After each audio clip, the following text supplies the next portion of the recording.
عزیز طالبات، السلام علیکم ورحمۃ اللہ وبرکاتہ۔ آج ہم دیکھیں گے کہ مختصر افسانہ، اس کا تعارف اور افسانے کا فن۔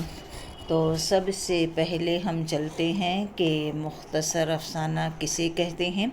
تو آپ کو شاید یاد ہوگا کہ اردو ادب کو دو بڑے حصوں میں منقسم کیا گیا ہے، ایک تو نثری اصناف سخن اور دوسرا شعری اصناف سخن۔ داستان شعری اصناف سخن، اس کے پہلے کہ میں آپ کو یہ بتا دوں کہ دنیا کی ہر شے کی طرح ادب میں بھی حالات اور زمانے کے تقاضوں کے ساتھ ساتھ بدلتا رہتا ہے۔ زمانے کی کروٹوں کے ساتھ فکشن نے بھی کئی روپ بدلے ہیں۔ داستان، اس کے بعد ناول اور اس کے بعد افسانہ فکشن کے سفر کے 3 پڑاؤ کہلاتے ہیں۔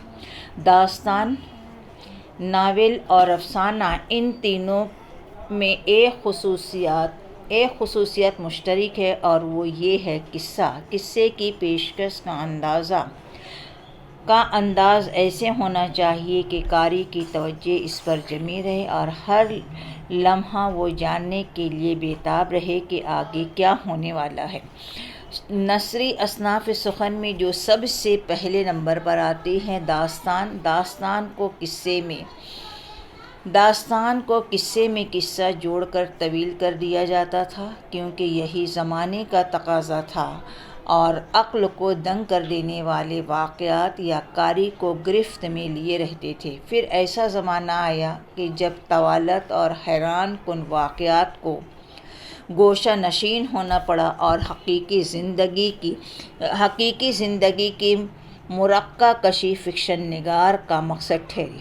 یوں تو ناول کا جنم ہوا۔ ناول کا کینواس بہت وسیع تھا اور تخلیق کار اور قاری دونوں اس کے مطالبے سخت تھے، لہٰذا فکشن کے کسی ایسے روپ کی تلاش ہوئی جسے لکھنے اور پڑھنے میں کم جگر کاوی کرنی پڑی، اور اسی کے نتیجے میں مختصر افسانہ وجود میں آیا۔ افسانہ مختصر ہوتا ہے، اس میں پوری زندگی کو پیش کرنے کی گنجائش نہیں ہوتی، اس میں زندگی کے کسی ایک رخ اور کردار کے کسی ایک پہلو سے اس کا سروکار ہوتا ہے۔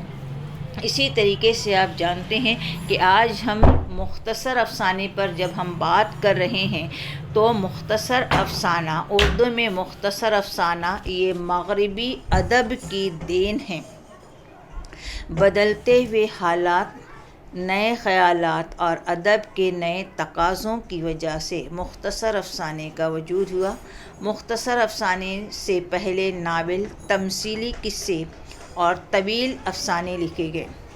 مغربی زندگی میں کشمکش بڑھنے، فرصت اور فراغت کے کم ہونے سے اس صنف ادب کی ضروریات کا احساس دلایا، اور یہ ایک ایسی صنف ہے جس میں کم وقت میں پڑھنے والوں کو مسرت اور تسکین ملتی ہے۔ مختصر افسانہ، جسے ہم انگریزی میں شارٹ اسٹوری کہتے ہیں، عام طور پر افسانہ یا کہانی بھی کہا جاتا ہے۔ جیسا کہ میں نے کہا تھا کہ داستان، ناول اور افسانہ تینوں میں جو ایک مشترک خصوصیات تھی وہ تھا قصہ، اور یہی قصے جو ہیں طویل ہونے شروع ہوئے، اور طوالت کے بعد جب یہ کم ہونا شروع ہوئے تو اس موجودہ زمانے کے تقاضوں نے اس صنف ادب کو جنم دیا، یعنی مختصر افسانہ۔ رسالوں اور اخباروں کی وجہ سے ایسے چھوٹے چھوٹے قصوں کی ضرورت پڑی جو ایک ہی نشست میں پڑھ لیے جا سکیں۔ مختصر افسانہ ایک ایسی نثری قصہ ہے جس میں پڑھنے والے کے لیے صرف پڑھنے میں آدھے گھنٹے تک کا وقت لگے، یا مختصر افسانہ جو ہوتا ہے۔ مختصر افسانے کی پہلی شرط تو یہ ہے کہ اس میں اختصار ہونا چاہیے۔ ناول اور افسانے میں امتیاز پیدا کرنے والی چیز جو ہے وہ اختصار ہے۔ آپ جانتے ہیں کہ آج تک کوئی طویل کہانی نہیں لکھی گئی جو تقریباً 500 صفحات پر مشتمل ہو، لیکن امریکی ادیب ایڈگرا ایلن پو کے مطابق مختصر کہانی وہ نثری قصہ ہے جو ایک نشست میں پڑھا جا سکے، اس میں وقت کا تعین لازمی ہے، یعنی مختصر افسانہ جو ہے اس کو پڑھنے کے لیے ہمیں کم سے کم آدھا گھنٹہ یا زیادہ سے زیادہ 1 گھنٹے کا وقفہ درکار ہونا چاہیے۔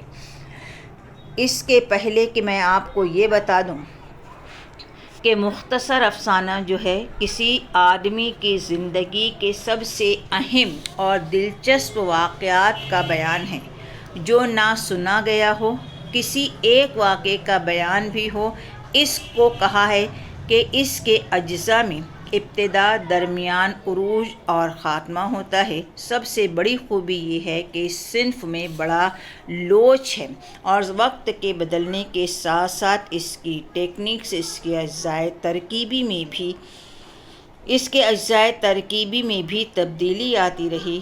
یقین جانیے کہ افسانہ جو ہے یہ ایک حقیقت پسندانہ صنف ہے اور زندگی کو بہتر بنانے کے لیے سماج اور فطرت کی طاقتوں سے کشمکش اس کا موضوع ہے۔ اس افسانے میں سماجی مسائل، افراد کی ذہنی اور جذباتی الجھنوں کی ترجمانی ہے۔ اس میں زندگی کے ایک پہلو، ایک واقعے یا نفسیاتی حقیقت کو مؤثر طریقے سے پیش کیا جاتا ہے، یعنی ہر بات میں اختصار اور اشاروں میں کہی جاتی ہے، کیونکہ افسانے میں کردار کم ہوتے ہیں اور ایک ہی واقعہ پڑھنے والے کی توجہ کا مرکز بنا ہوتا ہے۔ عزیز طالبات، جیسا کہ آپ جانتے ہیں کہ منشی پریم چند جو ہیں اردو ادب میں افسانہ نگاری کے موجد بھی کہلاتے ہیں، اور ان کا پہلا افسانوی مجموعہ جیسا کہ آپ سبھی لوگ جانتے ہیں کہ سوز وطن جو 1908 میں شائع ہوا تھا، اور اس طریقے سے آہستہ آہستہ یہ افسانہ جو ہے بتدریج ترقی کرتے گیا اور بہت سارے لوگوں نے پریم چند کی روایتوں کو آگے بڑھایا، اور ان افسانہ نگاروں میں جن کے افسانوں میں شعور بیدار ہوتا ہے، آپ جان سکتے ہیں کہ یہاں پر پریم چند کے بعد پریم چند کی روایت کو بڑھانے والے جو ہیں وہ کرشن چندر ہیں، حیات اللہ انصاری ہیں، اسی کے ساتھ بیدی ہیں، عصمت چغتائی ہیں، منٹو وغیرہ جو ہیں انہوں نے بڑے کامیاب افسانے لکھے ہیں، اور ان کے افسانے جو ہیں وہ افسانے کی کسوٹی پر پورا اترتے ہیں، یا یوں کہا جائے کہ افسانے کی یہ صنف جو آج اپنے عروج پر ہے وہ اپنے اندر مختلف تبدیلیوں کو اس نے اپنے اندر سمو لیا، اور یہی وجہ ہے کہ افسانہ جو ہے دور جدید میں سب سے زیادہ پڑھی اور پسند کی جانے والی صنف کہلاتی ہے۔ اس کے بعد ہم اگلی ویڈیو میں ملاقات کریں گے۔ Thank you.